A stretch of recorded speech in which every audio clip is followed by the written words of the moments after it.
All right, so welcome to a very special episode of Coffee with Markus and Mark. Okay, we're live here in Clearwater Beach where we spent the whole week with our mastermind group, and we thought, hey, since we're already here together, we set up a makeshift studio right here in our event room, and we thought we'd come to you live from, again, Clearwater Beach in Florida. We thought that today would be fun to do some live trading analysis, so we take a look at some live trades, and then Mark, we also wanted to talk about the top mistakes that traders make. Absolutely. Thought a little live action would be fun for the group. A little live action never hurt anybody, and I get to look right at you without it being strange. Yeah, exactly. Because you're right here. Okay, so lots of things to do, so let's get started. This show is about real money and real trades. I'll show you the trading strategies that I personally trade, the tools that I use to trade my own accounts, and we will talk about the right mindset of a trader. Now, talking about mindset, I'm going to show you how to create SRC profits. And SRC stands for systematic, repeatable, and consistent, because that is the key to long-term success in the markets. So, if you are sick of all the hype and empty promises, and you want to learn trading strategies that actually work, then click on like right now and let's get started. All right, let's get started. I thought, Mark, maybe we start with just looking at the markets overall, what happened, what's happening today, and also what has happened this week. Oh, look at this. We're so small up in the corner. Anyhow, so looking at today, I mean, markets were ripping higher, but now going into the close, they're pulling back a little bit. Yeah, I saw the really strong start. I mean, things just took off and didn't look back in the morning, but then traded sideways late morning and through lunch, pulling back in the afternoon. So it looks like we're going to have a strong day either way. Just where we settle in the next 30 minutes, it'll be interesting to see if we pull back a little bit or not. About 1% plus for the indices, though. Yeah, not bad at all. Not bad at all. After this week, I mean, let's just zoom in and look at a daily chart here of the S&P 500. I mean, we just had a super interesting week. It already started last week. Then here we had Monday, Tuesday, Wednesday, and this here is Thursday. And it has been just super choppy. We broke out today, but also tomorrow we have the all-important jobs report for September that is coming out. Yep, all eyes on the jobs report, but with today's gains, if they hold up, looks like we're doing pretty well for the week. Yeah. All right. So let's take a look at some of the trades that are popping up right now, just so that we show you of how we analyze trades. But then we also want to talk about the trades that we did this week. And as we said, the biggest mistakes that traders make, just from our perspective, and hope that it helps you to avoid these mistakes. So let's just take a look at some of the wheel trades that popped up today and are popping up right now going into the close. Because one of the mistakes that we'll talk about a little bit later is that we see that traders are taking trades they shouldn't be taking in the first place. That could be an issue. So let's just quickly recap. When we are trading the wheel strategy, we are selling puts, and this means that we are collecting premium. And if the stock drops below the strike price, we are getting assigned the shares. So for trading the wheel, we have talked about this several times, there are two main things to consider. Is number one, do you want to own this stock that you're selling puts on? And number two, are you okay owning it at the strike price that you're selling the put at? And with this in mind, we want to just run through a few live trades that are popping up right now as we are going into the close. And one of them is Carnival Corporation. And let's talk about the first criteria. Mark, do you want to own the stock right now? Do you want to own any cruise lines? And honestly, for me, this is an easy no. I know that people love cruises, but for me, I think that there could be a disruption with cruise lines. It's not a guaranteed thing, but I think unlike air travel, airlines, I think cruise lines could have that event, that wild card that sidelines, business for a little bit.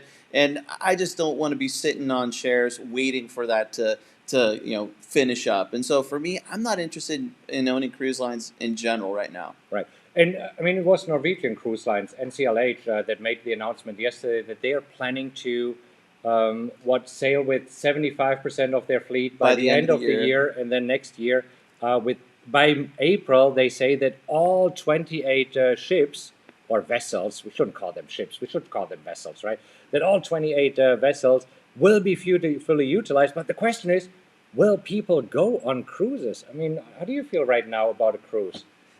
I mean, I've enjoyed the cruises I've been on in the past, but it is kind of like a floating petri dish. I'm not the first one to say it, and I'm just not that interested. But from a stock trading perspective, the news is out. The expectation is okay. They're going to be at 100% capacity in April, but what if that doesn't happen? Or to your point, what if those ticket sales, aren't as high as expected? And I think little things like that could be that wild card that hurts a stock like CCL. Right. So this here, no. Let's take a look at the next one. The next one is LABD. And it says here that it is Direction Daily S&P Biotech Bear 3x shares. I mean, that's a mouthful. Let's dissect it. Well, what all does it mean, Mark? So because there's two big warning signs in there that basically tell you, please don't trade it. But let's talk about it.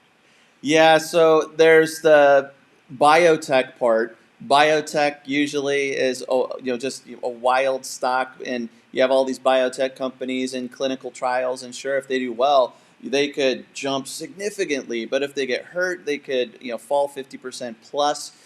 So that makes biotechs a little more aggressive.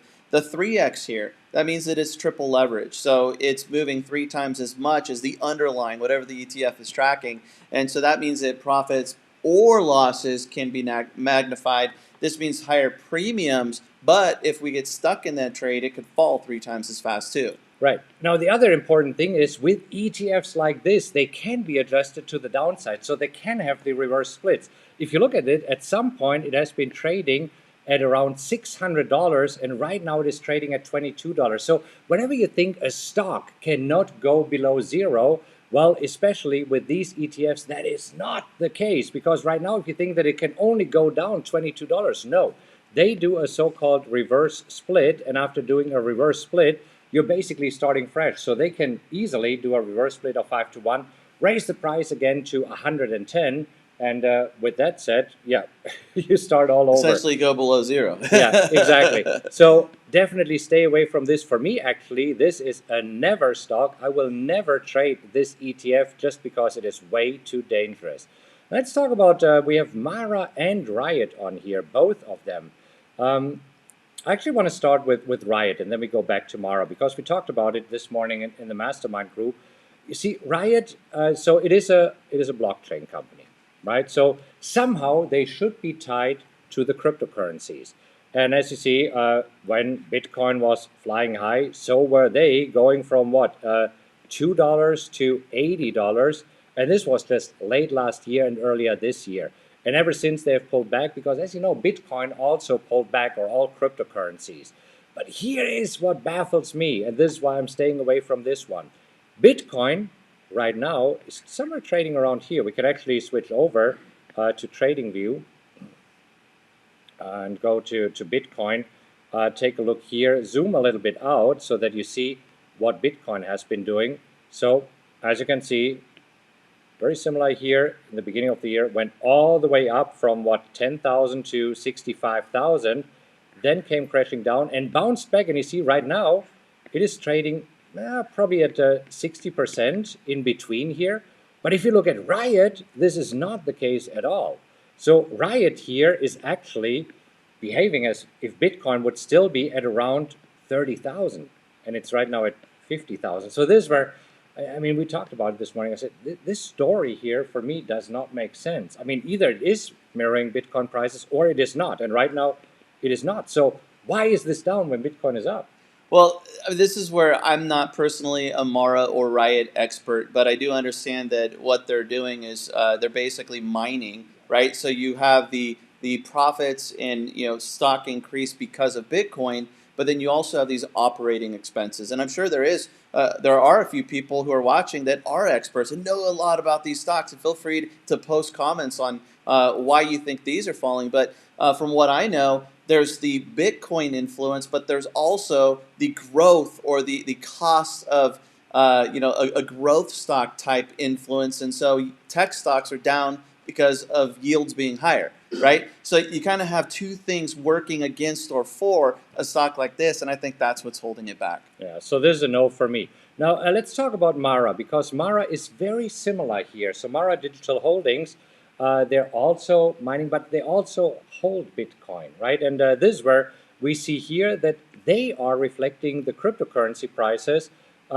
just much better, right? So yes, yes, and they're at around, what, 50 or 60%, right, between the high and the low here. So much better. So do we want to own the stock? Maybe, but now the second criteria, do we want to own them at the strike prices that are suggested, which is 33 and 34 right here? And I would say clearly no. I mean, if at all, I would rather have it at solid support, and that's somewhere here in the middle. Wouldn't you agree? Yeah, I would say that, at best, short-term support's around 30. You could look a little further back and maybe you have support around 20, 22.50, but the 33, 34 strike is just too high up there for me. Yeah, so therefore, there's a no. Now, here's another one that we have traded in the past, Play, Dave & Buster's. Yep. So, I mean, Dave & Buster's, the question is, what do you think about this company? Do you want to own this company? And this is where I think it makes sense if we are zooming out a little bit, looking at the weekly chart, just to get a better idea of what's happening here. And we see that pre-pandemic, they have been pretty much trading between $40 and $68, let's say, somewhere in this range. And then, of course, last year the pandemic hit and they had to close all of their restaurants or locations. And this is why, no surprise, that price plummeted. But they have made a pretty impressive comeback here. And it seems that they seem to have their act together, because they're trading right now at pre-pandemic levels, right here at the 40. So what do you think about this just in general? Would you mind owning this stock? No, and in fact, I know that we've traded it in the past. I think we sold puts around 40 when we saw support back there. I'd have to look it up exactly, but I want to say it was around the 40 and then also the 32. So we have sold puts on this stock. I think you've been assigned shares. Yeah. So Make you the have money there. owned shares. And so I mean, this is where I think that there is potential here with Dave & Buster's. And that leads us to the next step. Second question, at what price do you want to own Dave & Buster's? For me, just looking at the chart, I would like to own it at a price of maybe 32. And we see that right now, there's not enough premium in the 32 put. The premium right now is in the 37 and 38, which is way up here. And for me, this would be a no, not interested in this one. Well, we'll show you some positive examples here of trades that we take. But is this making sense thus far, so that you get a better idea of why we are not trading these trades? Because that ties into the mistakes that we'll talk about here in just a moment of this pass here. Is this helpful at all? Oh, yeah. We've been teaching live here all week, so this is where we are used to hearing, yeah, it's helpful, or yes, and so I just realized we're not live. The cameras are not talking. Yeah, if it is helpful anyhow, then click on like. This way we know that we can do more videos like this if it is helpful. Okay, so let's talk about a few examples of trades that we did take this week. So the first is AMAT. I think we talked about this already on Monday, because we took it on Monday. So here's AMAT, Applied Materials. So first of all, what do we know about Applied Materials? We can actually take a look here at the annual income statement, and we see since 2017, 2018, 2019, 2020, their revenue is pretty stable. I mean, they're not growing, they're not shrinking, but also we see that the profits are pretty stable. So it is a profitable company, has been for many years. Applied Materials, I think they're basic materials. Are they? What does it say here? Let's just quickly check. It's producer manufacturing, industrial machinery. Okay, got it. So industrial machinery seem to be okay. We can take a look at the quarterly statements, and this is what I really like to see for a value stock, right? At the quarterly statements, we see that over the past 4 quarters, moderate growth in both in terms of revenue and also profits. So this is a stock that I wouldn't mind owning at all. They've been around forever. I mean, I've traded AMAT probably 10, 12 years ago, and this one, they have been around forever. And so now the question is, if you want to own it, at what strike price do you want to own it? And earlier this week, it popped up at the 121 strike price. And if you look at this, so it has been trading here between, I want to say, 120 and maybe 142 over the past few weeks. If we zoom out here a little bit, we see that this has been happening pretty much since March this year. And this is where we said, wow, there's a great opportunity, so let's trade it. And we sold. Let's just go over here to PowerX Optimizer. Let's go to the calculator. So here, AMAT, we did this on Monday, sold the 121 for 68 cents.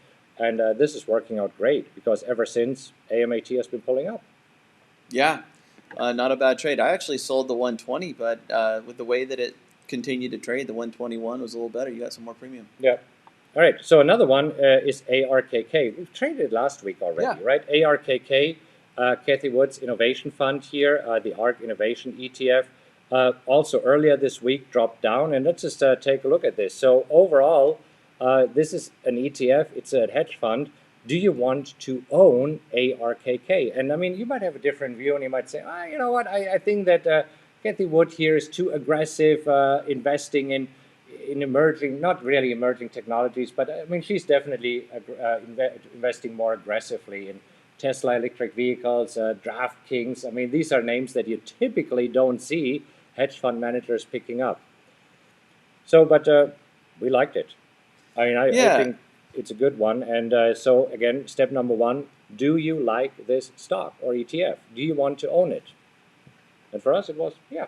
Sure. I mean, I know that, she has a lot of followers, did real well last year. And we see here on the chart, kind of bottomed out in May, dipped below 100. But, those round numbers could act as support too. In this case, quick pop below and then bounced higher, traded in a range between about 110 and, maybe 125, 130. So I like the opportunity to sell puts. So we sold was it the 103? Let's see, 103 or 105? Let's quickly jump over to Forex Optimizer. If it wasn't the 103 that we did it last week at 103, I think. I think last week was 105, and this week we sold the 103. There we go. Okay. Sold the 103, received 58 cents, $58 per contract. I was trading 10 contracts, so that's $580 in premium that we received for this one. And also, this one is looking good. I think we exited this one earlier today with 90% of maximum profit. So as you can see, right now it's trading at 112, and we sold the 103 because we said we're okay owning this at 103. No problem here at all. All right, and then another trade that we took, and all of these occurred on Monday because on Monday the markets were falling. So Monday was just perfect. Blackstone. I always want to say BlackRock, but it is Blackstone. So Blackstone Finance investment managers also very similar here, I want to say, to the ARK fund, but definitely more conservative. And if you look at a weekly stock, the weekly chart here, we see that they have been doing solid going into the pandemic, pull back here in the pandemic, and then just a huge run up. So here, for us, the question is, do we want to own it? Yeah. And one thing here, because if there's this parabolic move that's just out of control, I would be concerned that we could get a huge drop back. But this thing has just been going, up at a real nice 45-degree angle and just moving really nicely. So I like the opportunity. I know the question is, do you want to own it? I think that this has had a strong uptrend, even with pullbacks within. For me, it was a yes. And I think I might have mentioned BlackRock, too, in one of the videos, or at least with the group. I know, right? Because, I mean, BlackRock obviously is also a hedge fund management company, as is Blackstone here. Geez, talk about misleading. Anyhow, so looking here at support, where would you see support? Obviously, here somewhere at the 109 level. So we hit support earlier here. We hit it back here. And this is, I think that's what we traded, right? Which one did we take? Oh, the 107. So as you can see, well below, we got it for 59 cents, traded 9 contracts for a total of, $539 in premium. There we go.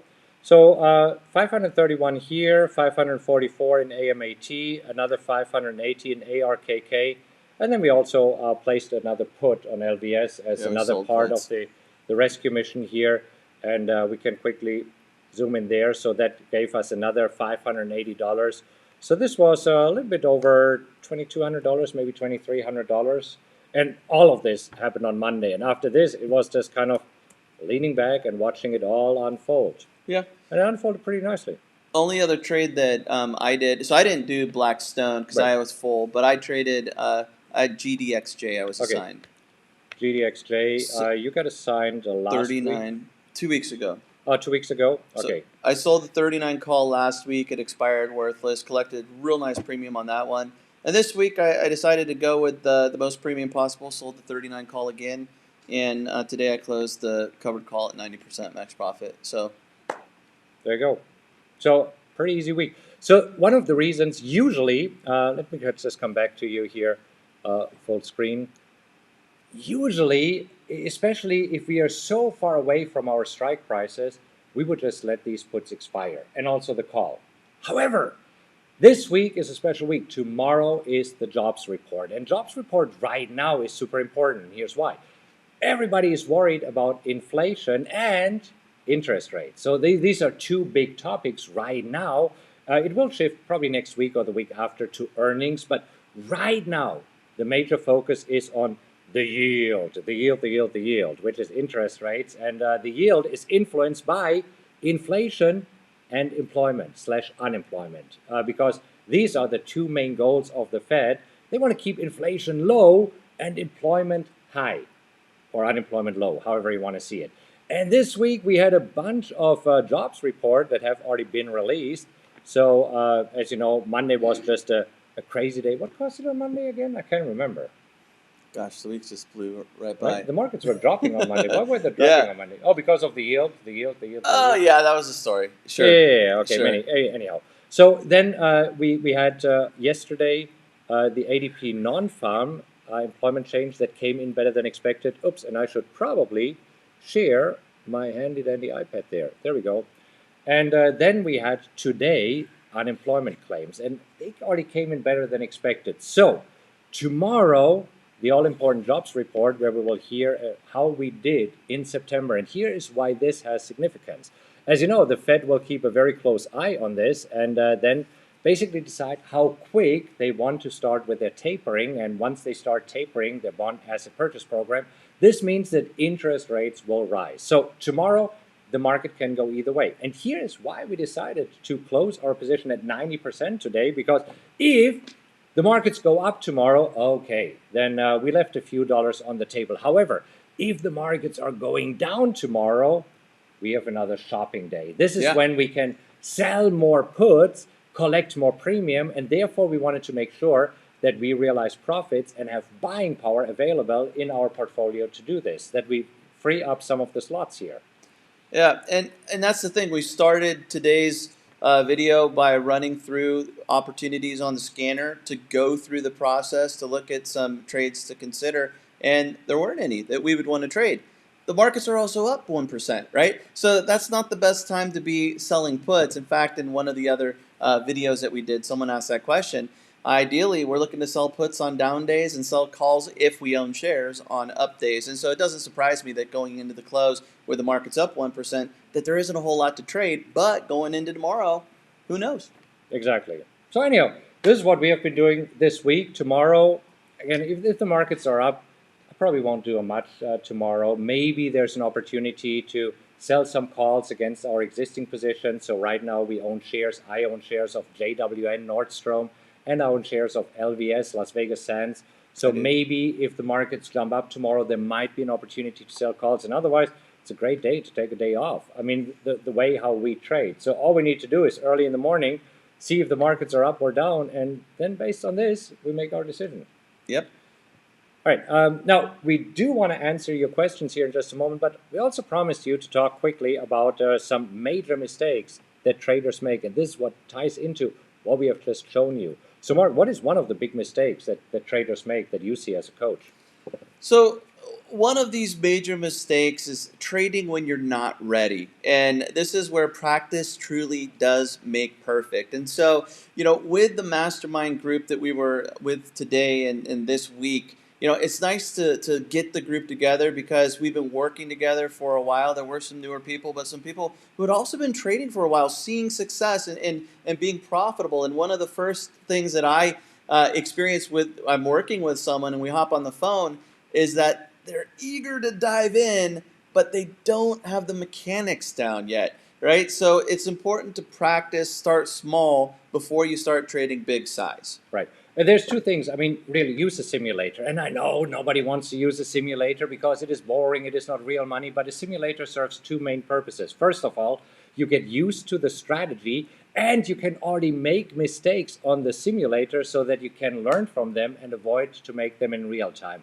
And the other thing is what you said, to get the mechanics down. I mean, know how to use your broker platform, know how to sell an option, know how to roll an option, know how to close a position, right? Because nothing is worse if when you think you closed a position and in fact you just doubled down or opened another position. And especially when options, it's super important that you learn these basics. And this is why we highly recommend to make at least 40 trades on a simulator. And yes, this might take you maybe 4 weeks or 6 weeks, but think about it this way. How many more years from now on do you want to trade? Do you want to trade another 4 years, 8 years, 10 years, 20 years? So that's a couple weeks. These few weeks, they don't matter.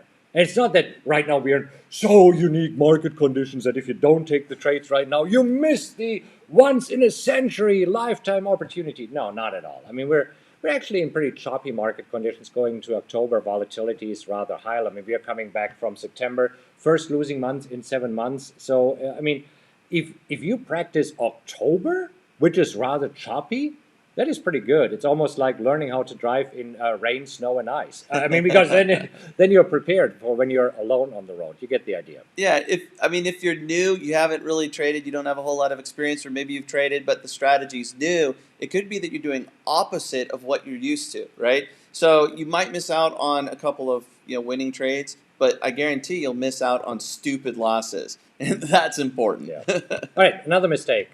So trading positions that are too large or too risky. This is where it goes back to what we have just shown you. You see, when we went through the positions, and if you joined us a little bit late, just watch the video again. So we went through at least four trades where we said, here is why we do not want to trade them. And you see, when it comes to trading, sometimes it's more deselecting trades. And if you just say no, no, no, no, then automatically the yeses rise to the top. So I encourage you to say no more often and wait for the really good opportunities. Exactly, and I know that I've helped cover Coffee with Markus a couple times over the last month or so, and I've mentioned it too. Sometimes the premiums, you're drawn to these premiums like SRPT or it was EDIT, and because of these huge premiums, you think it's easy money. Gosh, I could sell puts 50% below the market where the stock's currently trading, and I could get these huge premiums. But there isn't what you get what you pay for, right? Yeah. So you're stepping into some trouble and taking those trades, trading risky positions. Another thing is if you're bored, if you haven't really got into trades and you're just eager to jump the gun, wait for a down day. They come, and when they do, it's easy. This is why it was great this week to spend the whole week together with a mastermind. I mean, on Monday was shopping day. We actually took all 4 positions for this week. So we took 4 positions and we took them all on Monday. Then on Tuesday, we were basically leaning back and saying, it's working out pretty well. And then on Wednesday, there was another opportunity because the markets were down. So if for whatever reason you have missed something on Monday, or there were some trades that didn't meet your criteria because you needed stops with a lower strike price, because you're trading a smaller account or something like this. So this is where you had another opportunity on Wednesday. And then today it was also leaning back. And tomorrow, I mean, it can be either way, right? We never know. This is why we are ready each day, but we are not glued to the screen and say, oh my gosh, for the next 3 hours, we need to place trades when there's nothing to trade. Yep. All right, another mistake. Revenge trading. Revenge trading, right. Oh my gosh. I've done that. Yeah, you can't get back at the markets. The markets don't care. No, and in the beginning of my trading career, I did this because I thought it's me against the markets, right? And the markets took money from me. And I said, you took money from me? You, okay, bleep. I'm going to show you. I've taken the money back. You owe me money. Have you ever said this to the market? You owe me money. The market owes me money. No, it doesn't. No, it doesn't. So, I mean, trust me on this one. Here is how you should treat the market. The market sometimes is generous enough to give you money. And here is who the market gives money to. It is the humble traders, the patient traders, and what is the opposite of being greedy? Yeah, not being greedy traders. What is the opposite of being greedy? Hey, that opposite of not being greedy. Just say not being greedy. That doesn't make sense. Well, This is your native you should have language. I hit mean, me I'm a up foreigner. before. Okay, all right. Put me on the spot. You get the idea. You get the idea. Okay, so apparently in the American English language, there's no opposite of greedy. Okay, whatever. Let's talk about another mistake. So, unrealistic expectations. I think this is a big one, Yeah. especially these days. You see, in the beginning of the year, all these Reddit forums came up, and in the Reddit forums, you hear how somebody has 10x'd his money, right? Yeah. How invested maybe $50 or $500 into GME and made $5,000 or $10,000, and you see, Or these are lucky Bitcoin, trades. or Bitcoin. cryptos, where there's some crazy crypto that nobody's heard of, and someone overnight they turn 1,000 into 100,000. That's not the norm. Yeah, and then you also see, I mean, you see a lot of ads of people telling you, oh my gosh, on this option trade you could make 641%, 832%, or even 1,000% on an option trade. And I mean, these are just cherry picked trades, and I know that they're very popular. I know what we preach is pretty boring. The SRC profits, systematic, repeatable, and consistent. We're talking about 30% per year. Per year.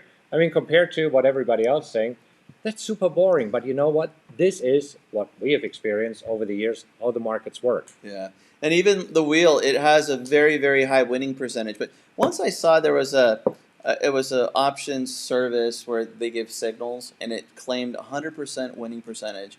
And in the fine print, it said at one point in time after the trade was suggested, it was profitable. So it had nothing to do with where it closed, but at what, because they didn't give you the exits, they just gave you the entries. So basically, they just said, okay, at one point it was profitable. So even if you entered right now and then it went up by 1 cent and then plummeted by $2. Yeah, I mean, I don't know how they pulled it off, but I mean that's where that unrealistic expectation comes from, because you read this crap. And Right. the wheel is very, very high winning percentage, but it's also high winning percentage strategy, because when we're trading, we're very careful. We're very selective with stocks that we're looking to trade, and where we're looking to sell puts at. And there are still some boogers. They are. That's part of trading. Yeah.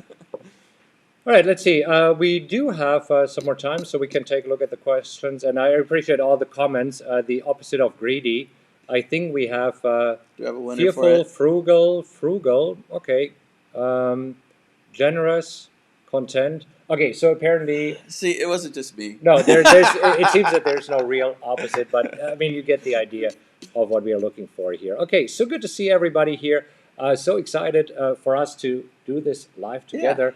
And you know what? Actually, I think this is pretty good format. We can do it next week this way when we do the stock market updates. Sure. Because I like this week it was so interesting. So we have done the stock market updates in the morning, as you know, and Mark has been sitting here, and I've been sitting just 10 feet away at another table. And this is where sometimes we looked at each other and it was odd. But I think this works well. The reason why we decided to do it separate, we tried this once in Houston when we were in the same room.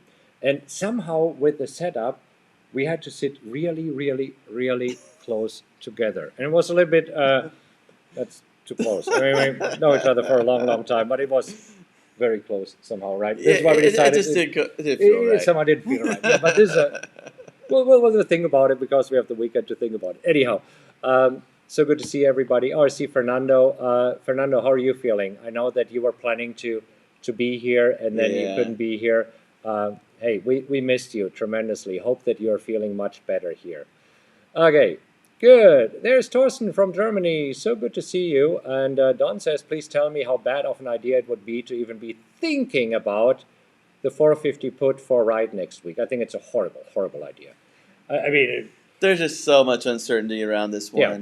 I mean, as you know, I am in ride. I'm stuck in ride. I wish that I wouldn't be in ride. Yes, I wish that I would have sold it months ago, and I didn't, right? You know me, I own this mistake. I'm very transparent about this. I'm letting you know where I stand. I'm down. I don't even know where did they close today. Oh my gosh, they closed another 3 cents down. Let me just show it to you so that you see it. And yeah, this is This is not good. It seemed that at some point they were pulling it off. My cost basis here is at 1286, and my break even is at 1177. And as long as we are trading below it, I am losing money. So, oh, look at this. Post market, it jumped up to 505. Anyhow, Woo! it looked much better today. And Stay right above now, 5. yeah. Long story short, I mean, this is what the question was here. Let's see. So Don asked me how bad of an idea. Super bad idea. Super. I mean, If you're not in this getting one, close don't touch to it. yeah, getting close to worst idea ever. There's probably worse ideas, but you get the idea. Don't do this. Hey, yeah, so good to see you. Okay, Nick got both of the books. Very cool. Okay, yeah, very special today. Okay, let's see if we can get some questions. Okay, Jeff was in the virtual boardroom up in Alaska. Yeah, we did that, so we dual broadcasted it for the members that couldn't be here because we had a super small group here to keep everybody safe and also to have fun with the group here. Okay, so Tim is asking, can you open an account with Tradier from Canada? Not yet, but trust me. Actually, Dan Raju, the CEO, founder, and owner of Tradier, visited us here on Tuesday, and he talked about this. It was great. So he was here, talked about it, why it is not possible, and there's just some rules and regulations. You see, from the US side, he's allowed. From the US side, he's allowed to open accounts with Canada. It's the Canadian side. There are rules and regulation from the Canadian side that prevents most brokers to open accounts from Canada unless they establish a physical presence in Canada.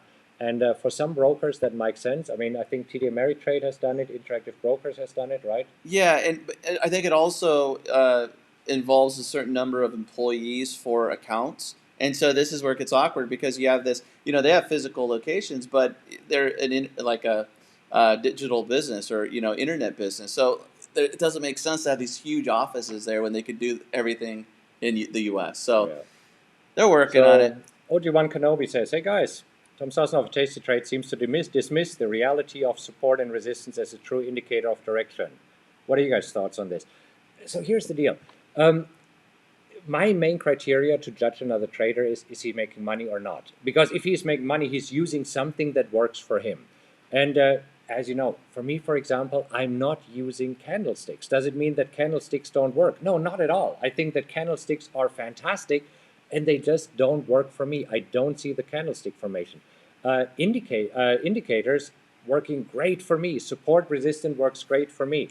I would never really dismiss candlesticks and say they don't work. And I don't think that Tom is dismissing support and resistance. He probably says that he's not using it in his analysis. What do you think? Well, I think that traders give too much strength to things, thinking that it's absolute. Yeah. Like all the time. This is where support is. The stock cannot fall below that level. That's not what I think. I'm just saying that this is where buyers stepped in the past. That's where support is, right? That's where buyers stepped in the past. Is it likely that they will step in there again? I can't guarantee that, but it helps me have an edge when I sell puts because I'm selling puts at or below that level. So even if it doesn't hold, it typically doesn't just go into a free fall, right? There's some activity around those levels. So for me, it's fine. Just like some people say, oh, indicators are crap. They don't work because it's what's old data? Gosh, I'm drawing a blank. Indicators. Based on the past. Yeah, but what's the term that everybody tries to pretend is so important? Gosh, someone help me out here. I'm drawing a blank.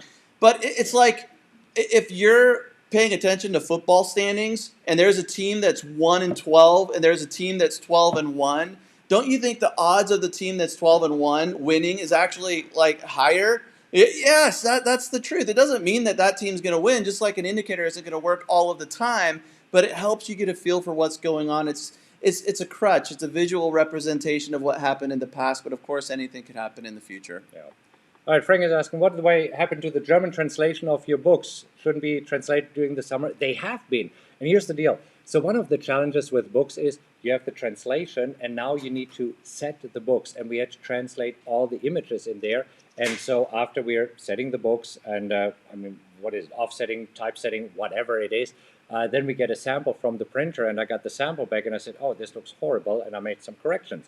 We submitted it back to the printer, they reformatted it, sent us back a second sample, and I wasn't happy. I think that after I received the second and made some corrections, right now I'm waiting on the third sample, and as soon as I sign off on this, they will be available. So it's just a longer process, which has nothing to do with the translation. The translation is done, and right now it's just about formatting and making sure that the chapters start on the right side, and the text is below the images that we wanted to have it. Anyhow, you get the idea. So Jay is asking, can you show your current buying power, stock, BP, and Tasty? You can put your net liquidity and account number incognito. Yeah, I will be happy to show you my current buying power. I haven't prepared this yet, so I have to share my main screen here. And this is where, you know what, it might be easier if I take a quick screenshot and show you. So that might be easier, because right now it's a mess since I haven't prepared it. But I want to absolutely show it to you. So I'll do this. Mark, if you can take a look at another question here. Yeah, the only part to it is there we go. Oh, yeah, you can see it. Ha, ha, ha. Okay, let me just do this. So I have 2 accounts in Tasty, and I will show it to you. Let me move this out of the way, because I know that recently there were a lot of questions around this of, hey, what's your buying power? You should have be tapped out on your buying power, and no, I am not. So I just took a screenshot. I will bring it up here and make this as big as I possibly can, showing here the iPad. There we go. So a bit tricky. As I said, there's a smaller account right now, and on the smaller account, as you can see, there's 20,000 in option buying power and 40,000 in stock. And here, this is the larger account where I have around $80,000 in option buying power, because I know that many of you had questions around this recently, and I hope that this helps. So there you go. All right, cool. Let's go back to the full screen here. There we go. Cool. What else? Jay, with the right loss? Well, you have just seen it. I mean, there's plenty of buying power left here. So around $80,000 in buying power. And there we go. What else? Let's see what other questions you have. Oti Kanubi says, so crypto mining has limited upside. See, this is where I don't know enough about this. Yeah. You know, and this, see, for me, a rule, if I don't know enough about a stock, I'm staying away from this. Or if it is difficult for me to understand why and how they're making money, I'm staying away from this. All right. Why is the screen black?